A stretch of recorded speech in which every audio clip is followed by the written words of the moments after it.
औज़ुबिल्लाहिमिनश्शैतानिर्रजीम बिस्मिल्लाहिर्रहमानिर्रहीम। This is Syed Ahmed Gilani. आज की इस वीडियो में हम पार्ट्स ऑफ स्पीच की बात करेंगे। This is one of the most important thing in English language, because her language में पार्ट्स ऑफ स्पीच होते हैं। पार्ट्स ऑफ स्पीच का मतलब है, जैसे स्पीच कहते हैं बोलने को, कलाम को, पार्ट्स कहते हैं उससे अज्जा को। कोई भी बात अगर आपने करनी हो, कोई भी सेंटेंस बनाना हो, कोई भी बात लिखनी हो इंग्लिश में, तो उसमें डेफिनेटली डिफरेंट पार्ट्स का इस्तेमाल होता है। डिफरेंट ग्रुप ऑफ वर्ड्स मिल के एक सेंटेंस बनता है।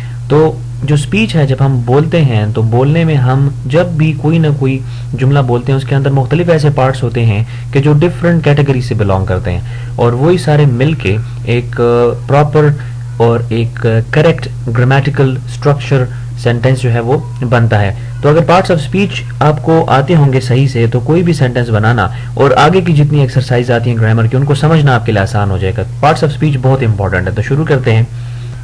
सबसे पहले इसकी डेफिनेशन है, दे इंडिकेट, जो पार्ट्स ऑफ स्पीच है वो इंडिकेट करते हैं how the words function in meaning as well as grammatically within the sentence, कि कैसे ये जो अल्फाज हैं किसी भी जुमले में वो अपना फंक्शन प्ले करते हैं मीनिंग के लिहाज से और ग्रामर के लिहाज से। क्योंकि एक जुमले में बहुत से अल्फाज होते हैं और हर लफ्ज़ जो होता है वो तकरीबन डिफरेंट कैटेगरी से बिलोंग करता है, और हर सेंटेंस में जो हर वर्ड होता है वो क्या फंक्शन प्ले करता है, उसका मीनिंग क्या होता है, ग्रामेटिकली उसकी क्या हैसियत होती है। तो ये पार्ट्स ऑफ स्पीच, यही वो सारे जितने भी वर्ड्स होते हैं वो इन्हीं पार्ट्स ऑफ स्पीच से रिलेट करते हैं। हमारे पास ब्रिटिश इंग्लिश में 8 पार्ट्स ऑफ स्पीच है जिनको हम देखेंगे। उसमें पहले हमारे पास नाउन है, फिर प्रोनाउन आता है, फिर एडजेक्टिव है, verb, adverb, conjunction, preposition, interjection. ये 8 जो पार्ट्स ऑफ स्पीच हैं, ये मैंने ऑर्डर में इसलिए लिखे हैं क्योंकि मैं इसी ऑर्डर में आपको समझाऊंगा, और इसी ऑर्डर में जब आप इनको समझने की कोशिश करते हैं तो ये आपके लिए आसान हो जाता है। सबसे पहले हमारे पास नाउन है। It is a naming word. Naming word इसको इसलिए मैंने यहाँ पे लिखा क्योंकि हर वो चीज़ जिसका कोई ना कोई नाम होता है उसको हम नाउन कहते हैं, और इस दुनिया में ऐसी कोई भी चीज़ नहीं है जिसका कोई नाम ना हो। आप अपने इर्द गिर्द देखें, जितनी भी चीज़ें आपको नजर आएंगी, जब हम उसको पुकारते हैं, उसके बारे में बात करते हैं, तो उसका नाम लेकर करते हैं, चाहे वो कुछ भी हो।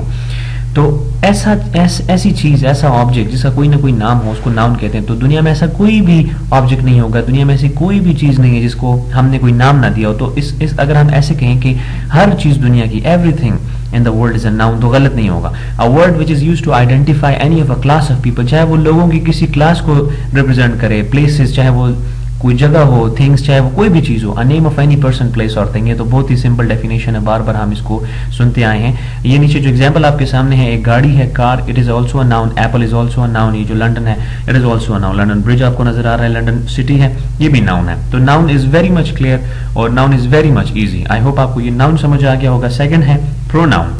प्रोनाउन की जब आप स्पेलिंग को देखते हैं तो प्रोनाउन, नाउन से जब हम प्रो हटा देते हैं तो पीछे हमारे पास सिर्फ नाउन रह जाता है। इसका मतलब यहाँ पे ये है कि नाउन यहाँ पे कोई ना कोई अमल दखल नाउन का यहाँ पर भी है। प्रोनाउन एक ऐसा वर्ड होता है जो कि हम नाउन की जगह पर लगाते हैं, अ word which is used in place of instead of a noun. अब इसका एक मकसद भी है। मकसद इसका ये है कि जब आप एक ऐसे में, एक पैराग्राफ में नाउन का बार बार जिक्र करते हो, सेम नाउन आप बार बार लिखते हैं, तो वो बहुत ऑड सा लगता है। फॉर एग्जांपल, आप कायद-ए-आज़म पे ऐसे लिखते हैं और आप लिखते हैं Quaid-e-Azam was born on 25 December 1876 in Karachi. फिर आप लिखते हैं Quaid-e-Azam got his early education from government institutes. फिर आप लिखते हैं Quaid-e-Azam went abroad for higher education. तो ये बार बार एक ही सेंटेंस में आप कायद-ए-आज़म, कायद-ए-आज़म, कायद-ए-आज़म, बार बार हर सेंटेंस में आप कायद-ए-आज़म लिख रहे हैं, तो उसकी जगह फिर हम ही लिखते हैं। अगर हम प्रोनाउन को वहां पे लाते हैं तो फर्स्ट सेंटेंस में आपने कायद-ए-आज़म लिख लिया, उसके बाद हम ही लिखते हैं, तो वो ही जब आ जाता है तो वो उसकी जगह पे एक और वर्ड आ जाता है। तो राइटिंग में वो ऑड सी नहीं लगती चीज, वो अजीब सी नहीं लगती, वो जिसे कहते हैं कि वो ऑकवर्ड सी नहीं लगती। तो वो प्रोनाउन तो इसलिए जरूरी होता है कि हम एक चीज को रिपीट नहीं करते बार बार, और ये वो हर फंक्शन प्ले करता है। It can perform all the functions that noun does. हर वो फंक्शन ये प्ले कर सकता है जो कि नाउन करता है। तो हमारे पास 7 प्रोनाउंस हैं, I, you, we, he, she, it, they. हमारे पास इंग्लिश में 3 पर्सन्स होते हैं। आई और वी फर्स्ट पर्सन होता है, यू सेकंड पर्सन है, और ही, शी, इट जो है वो थर्ड पर्सन होता है। आई हम अपने लिए यूज करते हैं, वी भी हम अपने लिए यूज करते हैं, लेकिन जब हम ज्यादा हों, यू जो है वो सेकंड पर्सन के लिए यूज करते हैं, सामने वाले के लिए। ही, शी, इट जो है, ही, शी, इट, दे, ये थर्ड पर्सन है सारे। जो दूर के जो लोग हैं, जो साइड पे हैं, जो थर्ड पर्सन है, ये वो हैं सारे, ये उनके लिए फिर हम प्रोनाउन इसके अकॉर्डिंगली इस्तेमाल करते हैं। तो प्रोनाउन जो है ये भी बहुत आसान है अगर इसको हम इस तरह समझने की कोशिश करें। इसके बाद हमारे पास है एडजेक्टिव। एडजेक्टिव जो है, अब आपने नाउन और प्रोनाउन को अपने माइंड में रखना है। वो तो आप इजी हो गया कि नाउन और प्रोनाउन, नाउन जो है वो किसी भी चीज का नाम है और प्रोनाउन जो है वो नाउन की जगह पर लगाया जाता है। अब एडजेक्टिव क्या है? एडजेक्टिव ऐसा वर्ड है जो हमें इन्हीं दोनों के बारे में मजीद इंफॉर्मेशन देता है। नाउन या प्रोनाउन के बारे में मजीद इंफॉर्मेशन देता है। A word that modifies a noun और a pronoun, it tells us more about a noun और pronoun, it gives us more information about noun. ये तीनों बातों में एक ही बात है, लेकिन अल्फाज मैंने आसान बनाने की कोशिश की है। अब नीचे देखिए, यहाँ पे आपको ब्लैक गाड़ी नजर आ रही है, ब्लैक कार। अब यहाँ पे कार जो है वो तो नाउन है, क्योंकि हमने इस चीज को हम कार कहते हैं। लेकिन अगर हम कहें ब्लैक कार, तो ये जो ब्लैक है ये एक एडिशनल इन्फॉर्मेशन है, ये ज्यादा इन्फॉर्मेशन हमारे पास आ रही है, क्योंकि हर गाड़ी तो काली नहीं होती, हर कार ब्लैक नहीं होती, लेकिन ब्लैक जो है वो एक एडिशनल इन्फॉर्मेशन है, एक ज्यादा मालूमात है हमें कार के बारे में यहाँ पर मिल रही है। ब्लैक लिखा हुआ है, तो यहाँ पे ब्लैक एडजेक्टिव है, क्योंकि ये हमें नाउन के बारे में मजीद बता रहा है। इसी तरह सेकंड पिक्चर आपके पास एक बॉय है, ये लड़का आपको नजर आ रहा है, इसको हम लड़के को हम बॉय कहते हैं, ये नाउन है, क्योंकि हम इस इंसान को जो छोटी उम्र का बच्चा होता है उसको हम बॉय कहते हैं इंग्लिश में। लेकिन उसके आगे आपने देखिए यहाँ पे लिखा हुआ है इंटेलिजेंट, तो इंटेलिजेंट इस बॉय के बारे में मजीद इंफॉर्मेशन हमें मिल रही है। तो यहाँ से हमें पता चला कि जो इंटेलिजेंट है ये एडजेक्टिव है। तो आसान इसको इस तरह बनाएं कि कोई भी इंफॉर्मेशन हमें जो नाउन के बारे में मिल रही हो, कोई भी इंफॉर्मेशन, वो इंफॉर्मेशन एडजेक्टिव होती है। ठीक है, नाउन के बारे में कोई भी इंफॉर्मेशन को हम एडजेक्टिव कहते हैं। नेक्स्ट हमारे पास है वर्ब। जो वर्ब है ये लैटिन वर्ड है, वर्बम से निकला है और इसका मीनिंग ही है वर्ड। अब ये एक वर्ड ऐसा, ये तीन फंक्शन प्ले करता है। ये या तो एक्शन के बारे में बताता है कि कोई काम, और एक्शन का मतलब वो मारकुटाई वाली एक्शन नहीं है। एक्शन का मतलब ये है कि कोई भी हम कोई भी काम करें वो हमारा एक्शन है। फॉर एग्जाम्पल मैं भी पढ़ा रहा हूँ, ये मेरा एक्शन है, आप सुन रहे हैं ये आपका एक्शन है। आप मैं यहाँ पे जो है फॉर एग्जाम्पल कीबोर्ड यूज कर रहा हूँ तो ये मेरा एक्शन है। आप जो है खड़े होते हैं ये आपका एक्शन है, बैठते हैं आपका एक्शन है, खाना खाते हैं, बात करते हैं, दौड़ते हैं, पैदल चलते हैं, ये सारे एक्शन है हमारे। तो एक तो ये वर्ब का काम है कि वो एक्शन बताता है कि एक्शन क्या हो रहा है। दूसरा वो बताता है एन अकरेंस। अकरेंस का मतलब है कि एक काम हो रहा है या एक काम कैसे हुआ है, अकर कैसे हुआ है। काम जो है कोई भी चीज, कोई भी इवेंट, कोई भी मोमेंट जो है वो मतलब अकर कैसे हुआ है, अकर का मतलब है हुआ कैसे। और तीसरा ये बताता है state of being. State of being का मतलब है मौजूदगी कैसे, किसी चीज की मौजूदगी बताता है कि यहाँ पे कोई चीज है, यहाँ पे कोई चीज मौजूद है। तो पहले हम एक्शन को देखेंगे। एग्जाम्पल मैंने लिखा हुआ है रन। अब ये रन एक्शन है, अमल है। वो यहाँ पे एक पिक्चर में आपको ये लड़की नजर आ रही है, दौड़ रही है, तो ये जो दौड़ना है इसका ये एक्शन है, क्योंकि ये उसके बारे में हमें बता रही है कि वो एक्शन उसका क्या एक्शन है, उसका क्या अमल है। यहाँ पे वो दौड़ रही है, जो रन है वो वर्ब है। सेकंड अकरेंस है, अकरेंस ये बिकेम अ डॉक्टर। अब ये जो लड़का खड़ा हुआ है सामने ये डॉक्टर है, ये डॉक्टर बना। इसका जो डॉक्टर बनना है इसमें बिकेम जो है ये वर्ब है, क्योंकि इसका डॉक्टर बनना, ये डॉक्टर हुआ, इसने जो डॉक्टर की जो एजुकेशन हासिल की उसके बाद ये डॉक्टर का जो ख्वाब है वो पूरा हुआ। इसकी जो डॉक्टर बनना जो था वो पूरा साबित हो गया। तो जो अकर हुआ, यहाँ पे कोई चीज हो गई है, तो ये जो बिकेम है किसी चीज का होना जो जाहिर कर रहा है ये भी वर्ब है। और आखिर में स्टेट ऑफ बीइंग है, किसी चीज की मौजूदगी। तो स्टूडियो हैज स्टूड देयर। अब स्टूडियो जो है ये एक नाउन है, हैज स्टूड, ये स्टूड जो है ये वर्ब है, लेकिन यहाँ पे उसकी मौजूदगी का बता रहा है कि स्टूडियो वहां पर मौजूद है, स्टूडियो वहां पे मौजूद है, स्टूड देयर, वहां पे मौजूद है, वहां पे स्टूडियो बन चुका है। ये वर्ब की तीन जो है वो काम है। ये भी बहुत आसान है अगर हम इस तरह इसको समझने की कोशिश करें। इसके बाद इसको जहन में रखें और इसके बाद वाला इससे रिलेटेड है। एडवर्ब की अगर आप स्पेलिंग को देखें तो एडवर्ब का मतलब है एड समथिंग टू वर्ब। मतलब एड को अगर हम साइड पे कर लें, पीछे हमारे पास वर्ब ही रह जाता है, तो ये वही फंक्शन प्ले करता है जैसे कि एडजेक्टिव हमें नाउन के बारे में बताता है। तो जो एडवर्ब है, एडवर्ब का मतलब है ऐड, वर्ब के बीच में कुछ ऐड करना, कुछ एडिशन करना। तो एडवर्ब एक ऐसा वर्ड होता है जो कि हमें वर्ब के बारे में मजीद बताता है, लेकिन इसमें थोड़ी सी ज्यादा पावर होती है एडजेक्टिव से, क्योंकि एडजेक्टिव तो हमें सिर्फ नाउन या प्रोनाउन के बारे में बताता है। एडवर्ब जो है वो हमें वर्ब के बारे में भी बताता है, एडवर्ब जो है वो हमें एडजेक्टिव के बारे में भी बता सकता है, और एडवर्ब जो है हमें दूसरे एडवर्ब्स के बारे में बता सकता है। देखें, modifies, qualifies or tells us more about adjective, other adverbs or a word expressing a relation of place, time, manner। कोई ऐसा वर्ड जिससे या किसी जगह का पता चल रहा हो, टाइम का पता चल रहा हो, किसी मैनर का पता चल रहा हो कि हुआ कैसा है, कॉज का, वजह का पता चल रहा हो, या डिग्री है कि उसकी क्या डिग्री कितनी है, किस हद तक वो काम हुआ है। तो ये सारी चीजें जो है उनके बारे में भी एडवर्ब हमें बता सकता है। एग्जाम्पल देखते हैं, ही drives a car carefully. Drives वो गाड़ी चलाता है, कैसे चलाता है, केयरफुली चलाता है। यहाँ पे मैनर है, तो केयरफुली ड्राइव को जो है वो मॉडिफाई कर रहा है, हमें उसकी ड्राइविंग के बारे में मजीद बता रहा है कि वो ड्राइव तो करता है लेकिन बड़ा केयरफुली करता है। तो ये जो केयरफुली है वो एडवर्ब है। दे प्ले फुटबॉल, वो फुटबॉल खेलते हैं।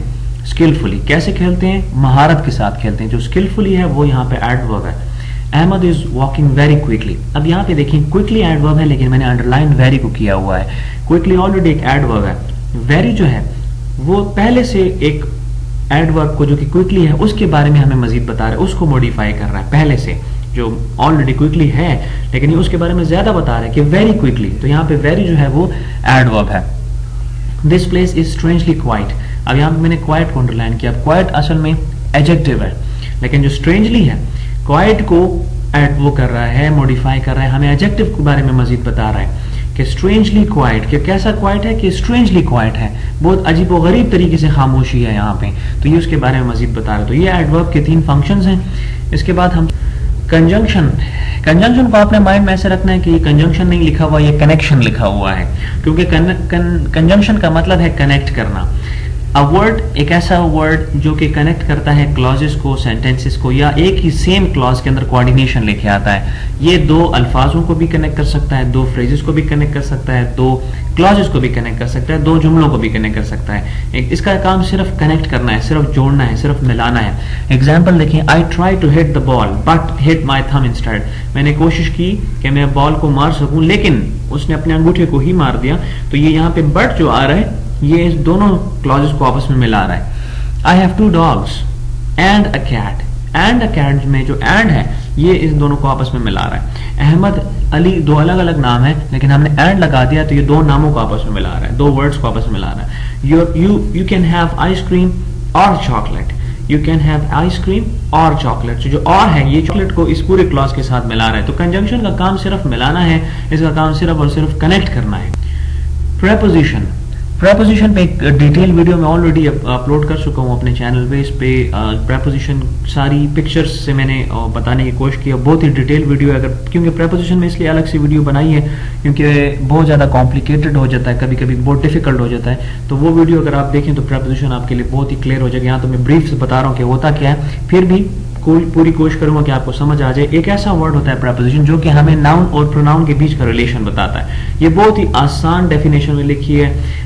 बहुत सी जगहों पे प्रेपोजिशन को बहुत ही कॉम्प्लिकेटेड तरीके से पेश किया गया, बहुत मुश्किल उनकी डेफिनेशन होती है, समझ नहीं आती। तो आप इतना ध्यान में रखें कि जो प्रेपोजिशन है वो नाउन और प्रोनाउन के बीच का जो रिलेशन है वह हमें बताता है। प्रेपोजिशन जो है वो नाउन, प्रोनाउन और नाउन फ्रेज से पहले यूज होते हैं, डायरेक्शन बताने के लिए, टाइम बताने के लिए, प्लेस बताने के लिए या लोकेशन बताने के लिए। Example, the ball is on the table. अब इस सेंटेंस में बॉल जो है वो भी ये पहली वाली पिक्चर के साथ एग्जांपल आई हुई है। ये जो बॉल है ये भी नाउन है, टेबल जो है ये भी नाउन है, दोनों नाउन्स हैं, ठीक है। लेकिन इसमें जो ऑन आ गया, the ball is on the table, ये जो ऑन आ गया इससे हमें इन दोनों का रिलेशन पता चल रहा है कि बॉल असल में मौजूदा कहाँ पे है, लोकेशन का एहसास हो रहा है। यहाँ पे लोकेशन के बारे में बात की जा रही है। The ball is on the table, जो ऑन है ये प्रेपोजिशन है। दूसरा देखिए, the cat is under the chair.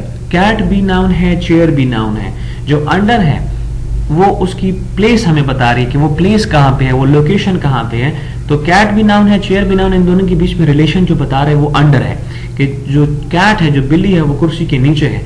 तो ये ऐसा वर्ड जो कि नाउन, 2 नाउन के बीच में या नाउन और प्रोनाउन के बीच में या 2 प्रोनाउंस के बीच में रिलेशन बताए हमें, उसको रिलेशन शो करे, तो उसको हम प्रेपोजिशन कहते हैं। लास्ट में हमारे पास इंटरजेक्शन है।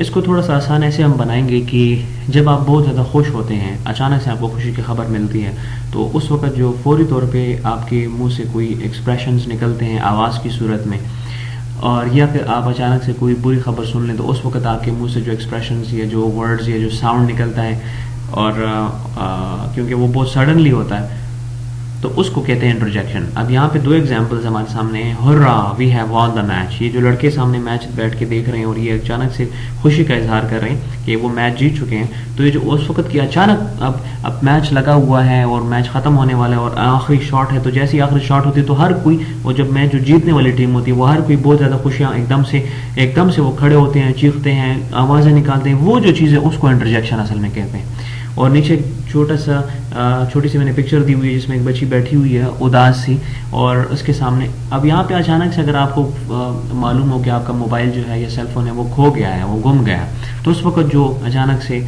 जो सडन फीलिंग्स होती है, जो सडन इमोशंस बाहर निकलते हैं, उनको कहते हैं इंटरजेक्शन। असल में इसको बहुत आसान करके मैंने आपको उर्दू में बता दिया, और हर जबान के अपने अपने इमोशंस हो सकते हैं, हर जबान के अपने इंटरजेक्शंस हो सकते हैं। ये हुर्रा, अलास, आउच, ओ, ये तो सारे इंग्लिश लैंग्वेज के हैं, लेकिन हमारी लैंग्वेज के अपने हैं, क्योंकि हमारी अपनी जबान के हिसाब से हमारे जो है इंटरजेक्शंस, हमारी जो एक्सप्रेशंस और जो इमोशंस होते हैं। तो this was all about parts of speech. I hope you have got it. Thank you very much.